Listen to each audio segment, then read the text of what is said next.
Now, another interview. Oh no, not another one. Ash, how are you and how are things? How is the tour going and how are you feeling? Things are this daydream of like what's wrong with me, what's wrong with me, what's wrong with me, what's wrong with me, and all of a sudden it's just like, oh my goodness. I know, right? What is this strange thing? I think I am experiencing happiness. That's amazing. So you say you guys are happy. You're doing wonderful right now. You're on tour. Today is show number 4. That's wonderful. And how has it been going so far? Absolutely magnificent. This album that we've created came fully stocked and loaded with a lot of intentions, and one of the primary intentions was joyful togetherness, and it's been nothing short of mission accomplished so far. And your album that you just recently released, that's your 5th studio album, correct?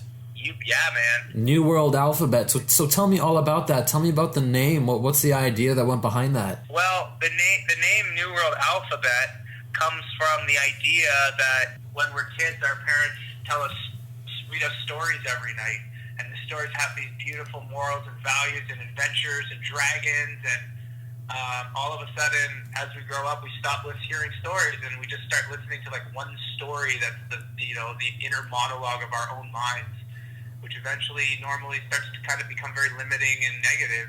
And that was the intention of New World Alphabet is,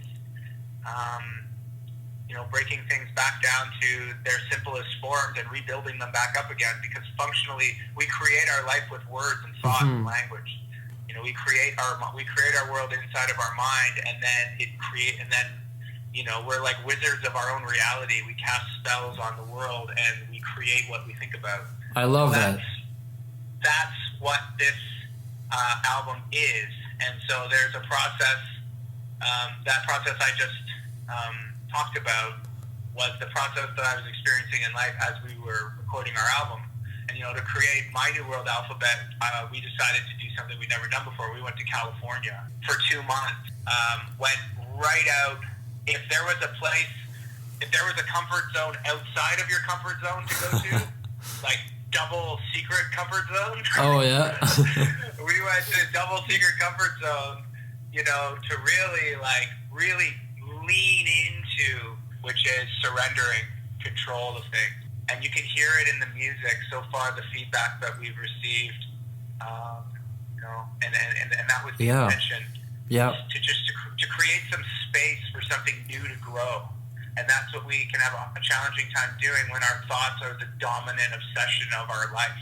Absolutely. And, that's a New World Alphabet. That's fantastic. I'm really interested in delving a little bit into your past, because you said, as we were told stories when we were kids, what were your dreams as a kid? Would you say you're living the dream that you could have always imagined when you were a child? Are you living the dream right now? Well, to be truthful, my entire life was hockey, was sports. And I learned how to skate before I learned how to walk. And then when I was about 10 years old, I got diagnosed with Crohn's disease, so I stopped growing, and I was really, really, really sick, and I couldn't play sports anymore. And so my mom encouraged me to. She said, "Well, you love making people laugh, so you like entertaining people." So she encouraged me, and I joined the theater at school. She told me I auditioned for a play, and it just happened to be a musical. And then all I wanted to be was a hockey player. And so I had to let that go, and theater got me singing, and then I met someone in the play, and that was the start of that. So I didn't. My dream actually changed. Now now I can tell you that my dream, my wildest dreams is just to help assist as many people as possible on this planet to feel joy. That's amazing, and I think that's a really good goal. Now, you guys are coming down to Halifax on January 21st, so how are you guys feeling about that? Are you excited? Oh man, one of our favorite places to come in this entire country of ours, because it just feels Halifax just has a lightness to it, you know, and Absolutely. it's something that I appreciate so much, and I'm specifically looking forward to coming to Halifax this time around, because in the process of recording this album, I really have had a challenging time connecting with other humans, other people. And I don't know if I've fully been able to appreciate how wonderful the people are in the city of Halifax. And so, you know, our new single is called Who's With Me. And, you know, it's all about attracting and like the magnetic qualities of joy and feeling of happiness and radiance and illuminance and all of these things. And now I'm just so excited to you know, to connect on that vibrational level with like beautiful people there. And we also filmed our video for our song Shipwreck in Halifax out in the harbor, and that was a dream come true for me, getting to be out on the ocean. And I think that if I was to sort of summate you know, where I was at when we recorded that video in I don't know if you're familiar with that song, but if you check out the video for our song Shipwreck, and then now to be coming back to Halifax, I could say that it's nice to now that I feel like a lighthouse instead of feeling like I'm lost at sea. And that's probably, if you also asked me about what if my dreams were to come true, you know, I live a monastic life. I have like a single room with a bed and a desk in it, like Albert Einstein. So very minimalistic? Yeah, and that's how I live, and I just have a notebook and my guitar, and but that was just because I was just so lost at sea that, like, you know what I mean? The goal of being able to be a lighthouse, you know, to be able to be the source, just to be able to just say to people, like, how can I help you? What do you need from me? Definitely, like have that grounding and project that light. I love that. Oh, geez. It's like, I'm so grateful that we are still in a band, we're still playing music, and that I've come from that place, and I get to be doing what we're doing from this place. Gord Downey said an amazing thing in an interview. He said, I remember the day when it became more important for me to be interested than to try to be interesting. That's what it is. And then he also said in the same interview, and it was very important, I think, that day that I heard that interview, and he said, you know, finding the sweet spot in life between the practical and the mystical. And that is, like, I feel like this whole process of this album and the intention behind it has been finding that sweet spot. That sweet spot. You know what I mean? It's an ineffable place. Like that, it's just, you just know, it just feels, you can just feel it when you're there. What I wanted to ask you about was, what does adventure mean to you? Because we host a show here and it's called The Adventure Show, and you're talking about that sweet spot between the mystical and between the practical.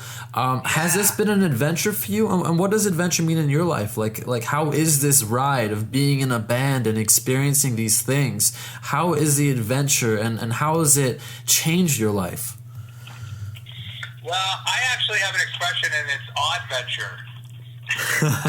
I love it. I like to go on odd ventures. Yeah. And again, this is a brave new world for me, and I've lived a very solitary life, and you know, I think that's why my imagination became so vivid. That and a lack of REM sleep.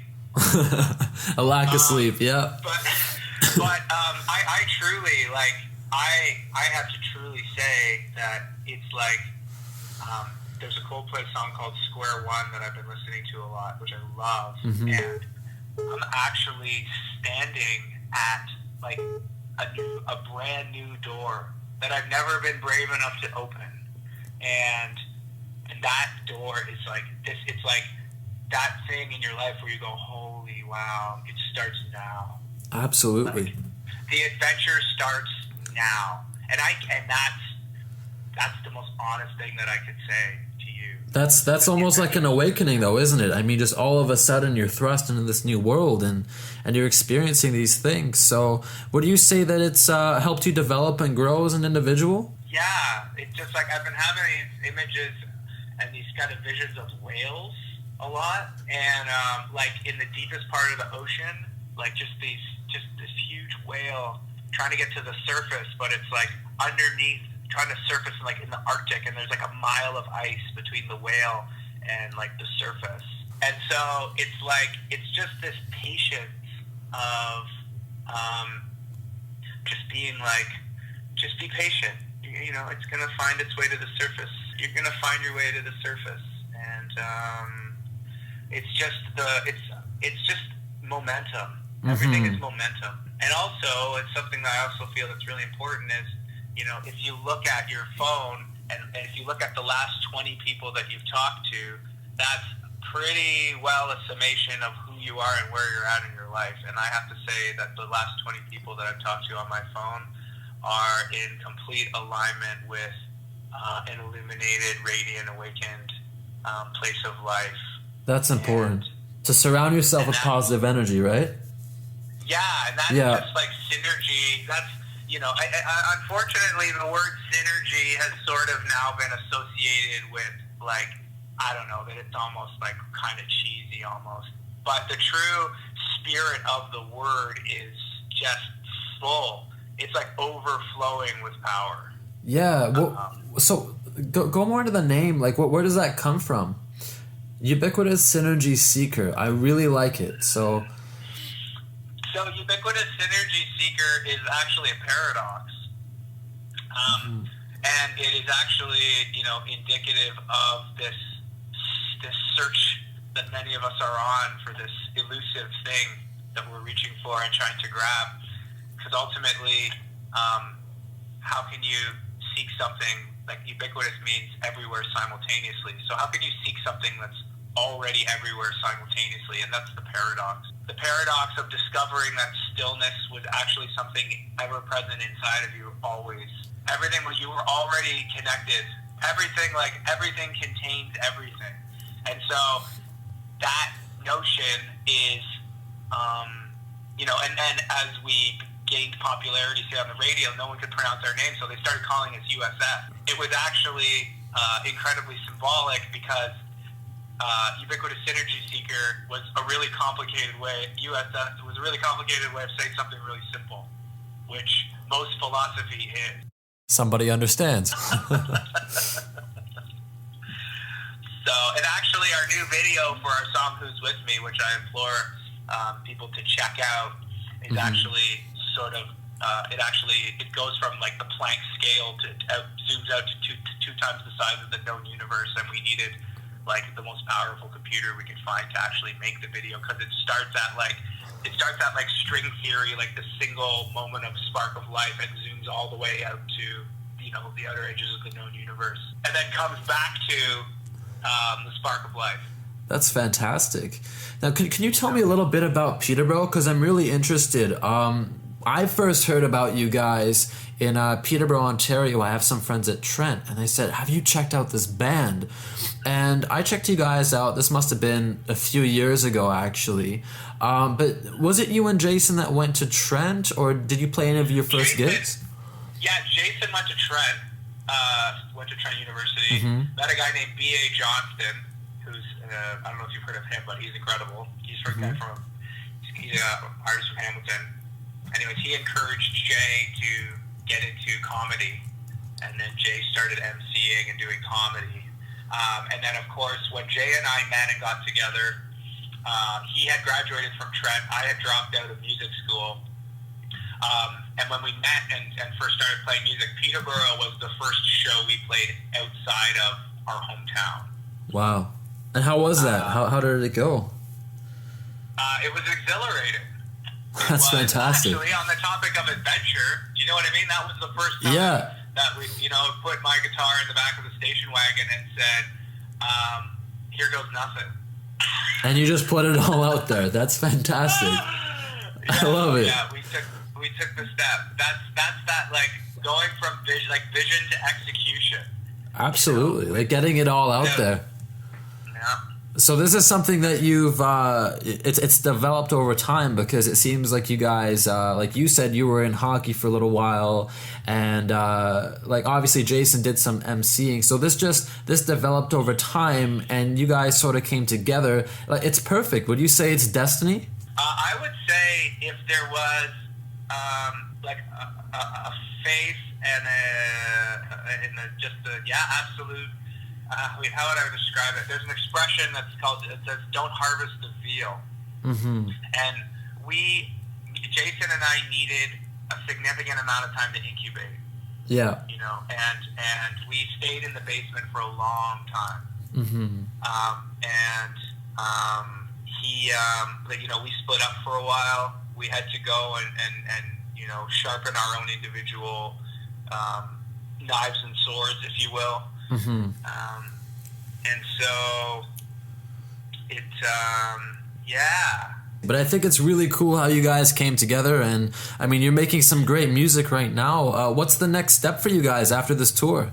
Well, the next step after this tour is, you know what? The thing that is, there's an expression, when the student is ready, the teacher appears, which is a very, very important intention and belief to hold. And I, as a student of Earth School, which is a lovely way to perceive this planet we live on as Earth School, as a student of Earth School, I am now officially ready to graduate. And for the first time, some people in Germany and Italy and the Netherlands are showing very, very significant interest in our new release and our new songs, and we just got added to some Spotify playlists that are massive in that is amazing. Germany, congratulations. and Italy and these things. And that was just a matter of like, I didn't, to be quite forthright, I wasn't ready. Really? Not ready. I was not ready. I was not a complete, balanced enough person to be able to handle, that type of expansion. And now I am, and I'm so excited. And you talked about adventure, and it's like the adventure starts now. You guys have been together and you're growing, and I mean, sometimes, obviously, like you said, you weren't ready, but at the same time, it seems like you're learning about yourself a lot. So I think this is really good for you guys, and I'm very happy. Congratulations on all your progress and what you've been doing. I'm also very interested on 6 in the 6. I heard you guys played 6 back-to-back sold-out shows in Toronto, so I really want to hear about that. How was that? And was it tiring? No, I have a trainer. I train for for touring. I train to perform. Right. I have a very, like I said, I came from athletics. I came from discipline training. I don't smoke. I don't drink. I don't do drugs. I take this as seriously as a person could take it. And my intention of creating that joyful togetherness means that I need to create the most powerful vessel that I can possibly be to allow that intention to manifest. And so I was stronger on the 7th day than I was on the first day. Now, Ash, one of my questions is, I love people who love food, and I love food. So do you and Jason have favorite food? Do you guys eat something or have like some special like dinner rituals when you're on tour? Jason will eat a burrito in every single city in the world. Burritos, that's his thing? He is a burrito wizard. My jam is, I'm actually, if I could just survive on a liquid diet, I would. I'll just drink, carrot juice and wheatgrass juice and smoothies and all kinds of things like that. That's my jam, especially with when you just like I described, understanding the intention of what we do and maximizing wellness is critical.